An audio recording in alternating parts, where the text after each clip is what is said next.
Hey everyone, thanks for tuning in for a few minutes here, looking at our second of the two videos on ancient Egypt. Give you a little more background before we go through more specific things in class, things like religion and some research we'll do as well.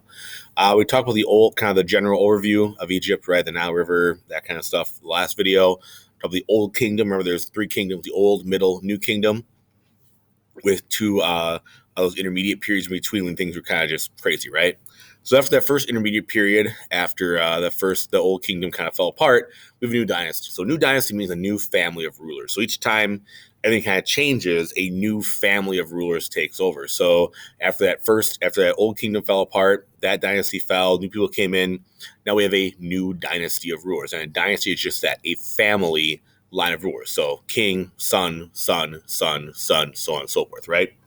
This new family also looked at how that king acted, right? That pharaoh acted. So before that, obviously pharaoh was still considered a deity. Early on, it was considered a god, if you will, right? Was there kind of live the good life. And now they're supposed to more act like a shepherd, care for the people, take care of the people, build things for the people, not just for themselves, right? So think about the biggest things that were built during that time of the old king were the pyramids and tombs. And now it's not only build things for the people, not for themselves, but also for the people as well. So we're going to see them get a bigger make a bigger empire now, basically. So this is what now is southern Egypt, also known as Upper Nile, what's now modern day Sudan in Africa. And we're going to see like parts of Nubia be taken over. Nubia is kind of the southern part here, going up the river a little bit. And so a lot of it is about getting gold.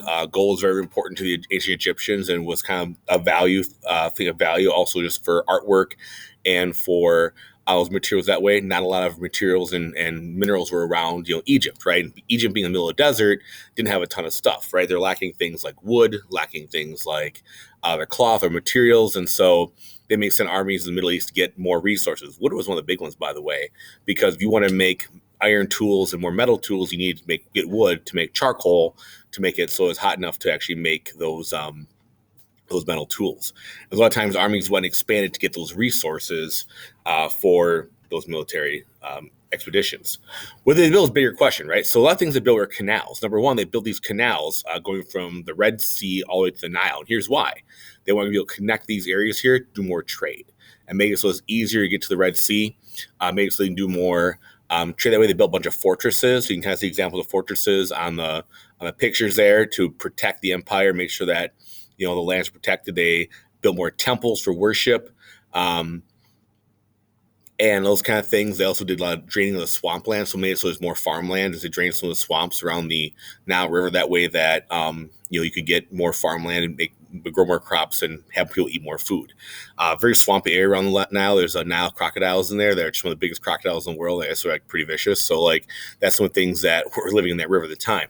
They didn't build tombs yet. Usually there were little pyramids, not big, but little itty pyramids with this maze thing going on like this right here, right? And the maze was there to kind of confuse people, make sure they couldn't break into the tomb and steal stuff.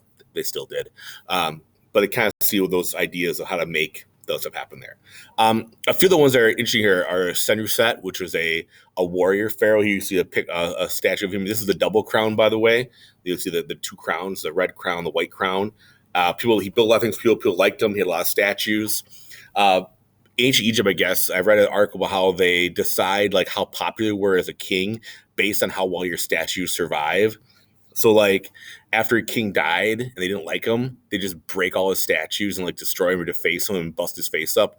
But the ones that like survived and look really good means that people probably like that king or that ruler, which is kind of interesting. So like the ones that we don't have a lot of like ruler statues of, people just didn't like. A lot of this forts this guy built are now underwater because they were built in an area that was later dammed on the river. And so most stuff this guy built is now underwater, but still built a lot of cool stuff.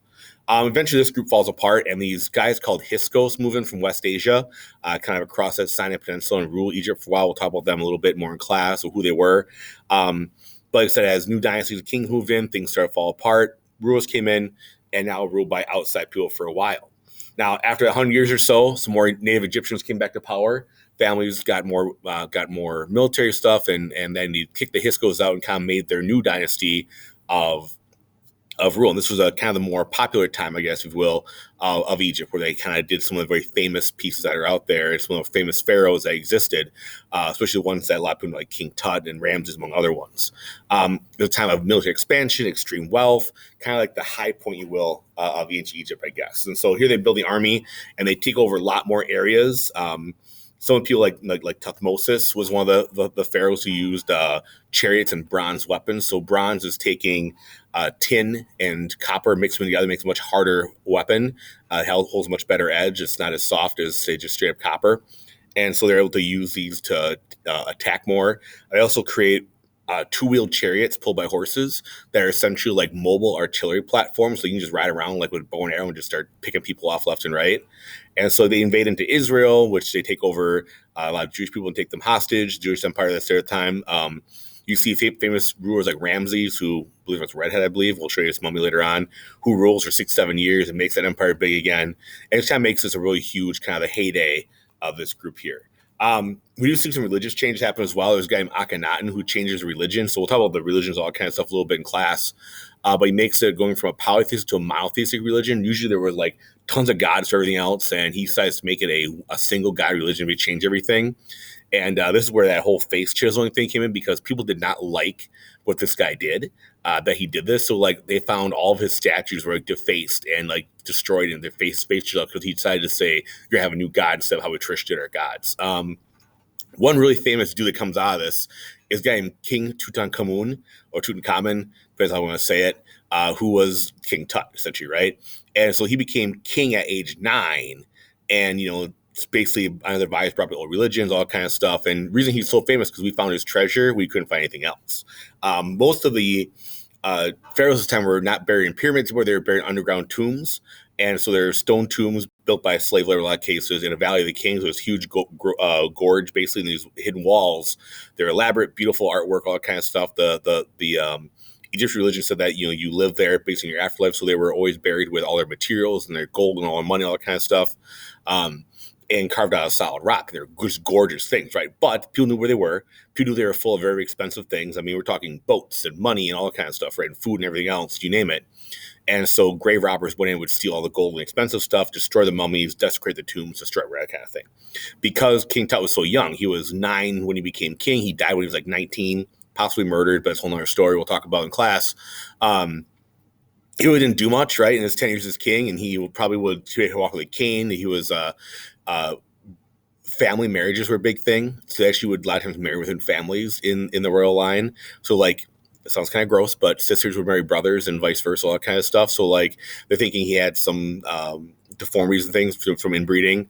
Like he probably walked with a club foot and had a cane and all those kind of things. But like, you know, when they found his tomb in 1922, these English guys, they found all kinds of cool stuff in him. And so it's kind of how he became famous that way. Other things we see built in this time are temples and obelisks. So here's some of the temples that you see. Different places that are built for different religious purposes. These are called obelisks. These long, tall objects that kind of like have different inscriptions on them to celebrate different things. Abu Simbel is one of the things that Ramses II built, a huge idea of statues and temples that were kind of put together that way to like show just the power of what Egypt did this time. So some of the artwork and the ruins and stuff are amazing things we still see it today. Here we see some of the royal mummies that are here. There's our boy Ramses. Still has his hair yet. When they do the mummification process of it, a lot of times they, you know, were also robbed and were damaged, but a lot of the great rulers' mummies still survive, and we can still kind of tell what they look like in a lot of cases. It's funny because a lot of the statues show them be like really tall and handsome. A lot of times they actually had a lot of deformities. A lot of times they were obese because they could eat, nobody else could. But you kind of see different mummies that were kind of put there, and they still have some of the facial features and stuff that are left. The process to do this was pretty insane in terms of like removing all the internal organs, stuff people full of salt. There's different ceremonies, stuff that were done for 40 days to essentially dry the body out so it lasts forever, and then place into those tombs so they could last be there forever in the end.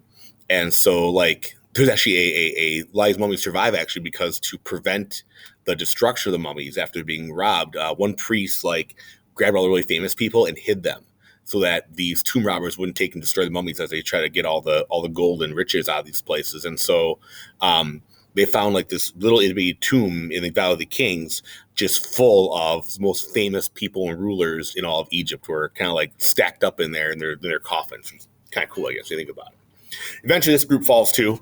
We're not sure who takes them over. The only thing we have, like in the recorded information, is somebody called Sea Peoples. Big people came from the sea. Who knows who they were, and like came and took the place over, and then eventually the Greeks roll into around 300 BCE. So you look at it, we covered 1,700 years of history, right? That comes in here. The Greeks call themselves Ptolemies from a certain general that was related to Alexander the Great, which we'll kind of talk about in that unit. And they call themselves pharaohs and rule over Egypt. So like by the end of, almost to the year zero there, we're getting close to where Egypt goes being ruled by Egyptians, being ruled by Greeks. In fact, Cleopatra, who supposedly is this lady right here, was actually a Greek, not Egyptian. She was thought to be this beautiful Egyptian, all that kind of stuff, love triangle with Roman leaders, that kind of thing. Then she commits suicide by having a viper with her, like being bit by a snake on purpose. But like she was actually Greek, right? And that was 900 years after Ramses II. So it kind of shows just how long this lineage is of people that happened there, and just how long, this Egyptian civilization ruled through different ideas. And so it's kind of a long story we have. Just kind of a very big overview for you guys here, kind of see what things are, and we'll go more in specific things in class about religion and life and social class, all those kind of things as we go through stuff. So thanks for watching. Thanks for your attention. I really appreciate it. I'll see you guys in class. Thank you.